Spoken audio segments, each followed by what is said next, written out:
same thing, but you were here 2 years ago and experienced that game. What does it mean to you to be a part of this one and the change that this program's had? Oh man, it feels great. I ain't gonna lie. Like when we pulled up here, that's the only thing I was thinking about. And like we was in the back corner of the locker room, and everybody like, y'all remember being here? Like y'all remember what it felt like? And I'm like, yeah. I remember leaving here actually after that game, and I'm like, bro, I don't think I ever got beat like that. So I mean, it means a whole lot because we came a long way, and all that work showing off. You know what I'm saying? We coming playing against the same teams, you know, doing the same things, and we actually coming out on top now. You know, the game going down to the wire, and we coming out on top. So we got to be doing a little something right. For either of you guys, just what do you think went into your improvement against the run today? Can you say that again? Yeah, just what do you think went into the defense's improvement against the run today?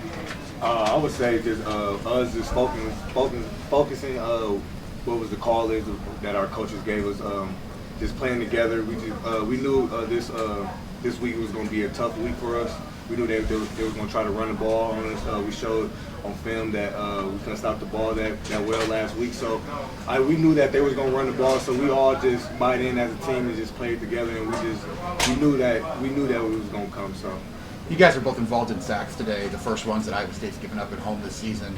How big was it to be able to get that much pressure, and what was it you guys did that made it so successful? It was really big. I think we both got them in crucial times, I believe, if I remember correctly. It was really big because, you know, a lot of times Coach Simpson always, you know, he get on us because sometimes we don't blitz to our full potential. So, you know, we've been thinking about it lately, and we've been practicing better lately, you know, to get in the backfield and, you know, create those sacks. So it was really important to get back there, and it felt good too because it's like all the work we put in practice finally kind of paying off. So it was good. So what was the defense's mind state after Iowa State pulled? You know, they scored 15 unanswered points and pulled within 3 in the fourth quarter. What kind of adjustments were going through you guys' mind on the sideline? Just staying together, sticking together. You know, that's what we focus on is playing together as a brotherhood, sticking together. So that was our mindset. We didn't get too high, we didn't get too low on each other. We just knew that we had to go out there and fight into the next play. So sticking together, you know what I'm saying, and just fighting for the brotherhood, really. Yeah, and we honestly, we was out there talking about we've been there before. You think about that Arkansas game last year, we was probably down last year, but we've been there. You know what I'm saying? We already know how to handle it. We didn't flinch. You know, that's all we talk about is not flinching. So we ain't flinched. We did everything we needed to do. We played the same ball we've been playing all day. Just had to turn it up a little bit. Lance said extra emphasis this week on getting to the ball, running 5, 6, 7 guys to the ball because of the grass, not taking anything for granted. What's different? It looked like it worked. I mean, you must have seen every time you ran to the ball, somebody on your own team probably hit you. Right. Just a mindset. You just never know what can happen out there. You just never know what can happen. So you just run to the ball, be physical. Just run to the ball. You just never know what can happen. You know, you make plays out there. And that was our big focus also coming into this game. Run to the ball. It might be slick out there, it's grass. People might miss tackles and everything. So we was really focused on one of them things. That was one of our key factors when coming into this game. Just run to the ball. And if you do mess up, at least you're going 100 miles per hour to the ball. So that was one of our big goals there. And y'all know I'm honest too. So it was what was that, Texas game? Well, every game we lost. Each game we lost. We watched the film. You know, we'll look ourselves in the mirror. And we lost those games, we weren't running to the ball. You know what I'm saying? We weren't playing up to our potential. So, you know, we take that personal. And, you know, in practice, we always, all this comes from practice, man. Like, we take that real personal. So we do it in practice, we do it in the game. It makes it so much easier in the game. So that's what we've been doing too, man. So, and we understand, like Craig said, you never know what happened. Like, you never know what's going to happen. So I was yelling out to everybody, just make effort plays today. Effort plays. You make effort to get you a long way, you know what I'm saying? So that's really what we've been focusing on. It's working. First thoughts for both of you when you saw Melo catch another pick, running free. I mean, what's your first thoughts? I can see it in your face. Oh, it was again. Yeah. Yeah, back to back. That's all I was thinking. Back to back. That guy made a big play for us. You know, always scoring the defensive touchdown was always a big play. Oh yeah. You just defense will score a touchdown. So yeah, as soon as I saw him catch, I said, yeah, it's touchdown. I just knew it. Melo runs with 20 miles per hour. Yeah, we might catch him. 21. No, yeah. I ain't gonna lie. My first thing was like, dang, I can't meet him in the end zone because we talked about it right before the game. I was like, Melo, you gonna get another one, bro? Like, what you on? You gonna get another one? He said, Rich, I'm gonna get another one. I'm like, bet. I'm gonna meet you in the end zone. He was like, bet. He called it, and I'm like, oh, I ain't gonna make this one. He was gone, yeah. So yeah, I was lit though. That was lit. Does he say? I mean, Leipold just talked about his confidence being kind of a quiet confidence, maybe not quite like Kobe's, right? But like, does he say anything after those moments? I mean, what's he like after that pick? I ain't gonna lie.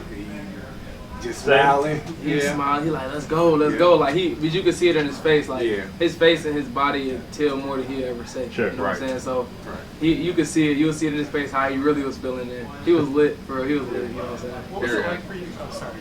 What was it like for you guys? You give up a touchdown and then you have Beam hit LJ for a touchdown right after that. You're back ahead by 10, but you got to come right back out on the field and go against the offense. I don't know what that's called. Complimentary football. You know what I'm saying? We gave up a little something, they came right back. We knew we had to put it right back on the team. We knew we had to go right back out there and get another stop.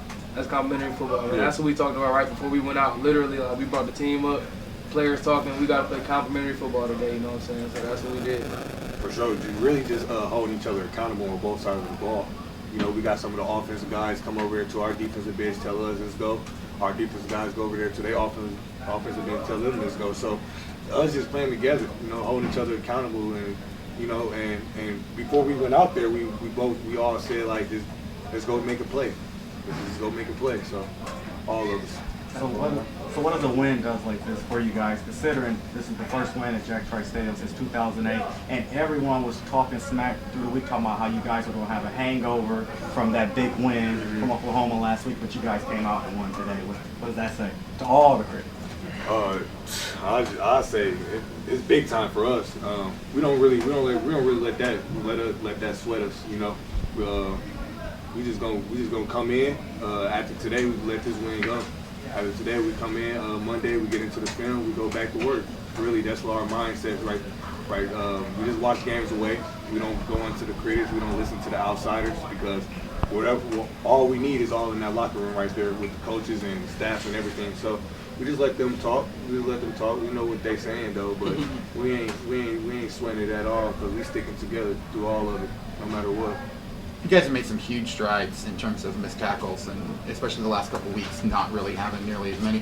What's been different that's allowed you guys to kind of get to the ball and get a guy down, as opposed to having to take 3 or 4 guys to get him down? Mentality.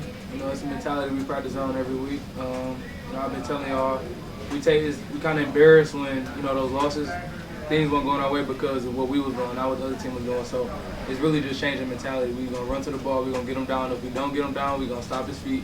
And everybody else running to the ball going to make him feel it. That's all it is. Rich, you said when you guys were ranked that it wasn't high enough because you weren't number 1. Oh, yeah. I said that? You told me, yeah. I probably did. Yeah, you did.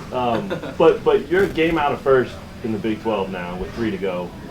You know, a lot of football left, but what is the opportunity ahead for you guys right now? I mean, do you feel that, like, sitting where you're sitting and what that means? Honestly, it's like we still underdogs. No matter what, probably the rest of the games we're going to go on, we still going to be underdogs. So we kind of not focusing on that. It's like, keep on making us underdogs, we just going to keep proving you wrong. It feels like they still don't believe in us, so they just making that chip on our shoulder way bigger. So, you know, I appreciate everybody who don't believe in us, and I appreciate everybody who, you know, adding that fuel to our fire, because we're going to keep on going. Yeah, I feel like that helps us. I feel like let them talk. Like, I feel like that helps us a lot. We always want to come in. We want to be the underdog. We have nothing to lose. Go out there and fight. That's what we do. We have nothing to lose. You go out there and fight, punch them in the mouth first. Let's see what they react. So